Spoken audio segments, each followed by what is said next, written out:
நியாயத்துக்கு பிரியலாம். ரெண்டு பேரும் ஒன்னா சேர்றாங்க, ஒரு திருட்டு பயிலா இருக்கான், ஒருத்தர் நல்லவனா இருக்கான். இந்தாப்பா உனக்கு நமக்கு ஒத்து வராதுன்னு பிரிஞ்சா நட்பே கூடாதுன்னு சொல்லிட முடியுமா? நாங்கள் பிரிந்தோம். தமுமுகவில் பிரிஞ்சு எதுக்கு பிரிஞ்சோம்? எங்க மேல பொம்பளை குற்றச்சாட்டு சொல்லி எங்களை பிரிச்சு விட்டாங்களா? அது களவாண்டுட்டு எங்களை பிரிச்சு விட்டாங்களா?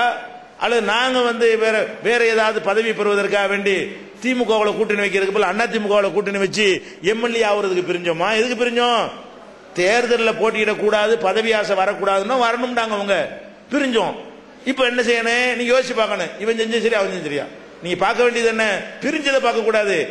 மக்களுக்கு போராடுற ஒரு இயக்கத்தை உண்டாக்கி அல்லா மேல சத்தியம் பண்ணி ஒரு காலத்திலும் தேர்தலில் போட்டியிட மாட்டோம் மேடைக்கு மேடை முழங்கி விட்டு நம்பி மக்கள்லாம் வந்தவன உங்களுக்கு துரோகம் செய்யற மாதிரி நாங்க தேர்தலில் நிக்க போறோம், எங்களுக்கு அந்த பதவி வேணும் இந்த பதவி வேணும்னு போனா எங்களையும் காட்டி தான் அந்த மக்களை வளர்த்தாங்க, உண்டாக்குனாங்க. எங்களுக்கு அநியாயத்தை ஏற்றுக்கொள்ள முடியவில்லை.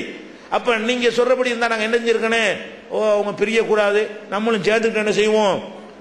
நமக்கு ஒரு எம்எல்ஏ சீட்டு கேட்போம், அது நல்லதா? அல்லது சரியான வேலை செஞ்சாங்க அது சொல்றது எது நல்லது? இரண்டில் எது நல்லது? ஒரு ஊர் ஜமாத்தில் இருக்கிறீங்க, ஆதாரத்தை சொல்லு, நீ ஆதாரம் சொல்லுன்னு கேளுங்க. எங்க மேல என்ன தப்பு இருக்கு சொல்லுங்க. பிரிஞ்சதுல எந்த இயக்கத்தில் நாங்கள் பிரிந்தாலும் ரைட் எங்க பக்கம் இருக்கிறது. நிமித்து நெஞ்சு நிமித்து கூப்பிடுறோம், ஒரு ஆள் வர சொல்லுங்க பார்ப்போம். தமுகவுடைய தலைவரை கூப்பிட்டமே வர சொல்லுங்க, என் முன்னாடி பேச சொல்லுங்க. நான் பட்டியல் வாசிக்கிறேன், அதுக்கு பதில் சொல்லிட்டேன்.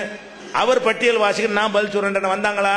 அப்ப நாங்க என்ன செய்யறோம்? எங்க மேல உள்ள எதை வேண்டாலும் சொல்லு, நாங்க மேடை போட்டு தர்றோம், சொல்லு. உன் மேல நாங்க சொல்றோம் மாட்டேங்கிறாங்களே.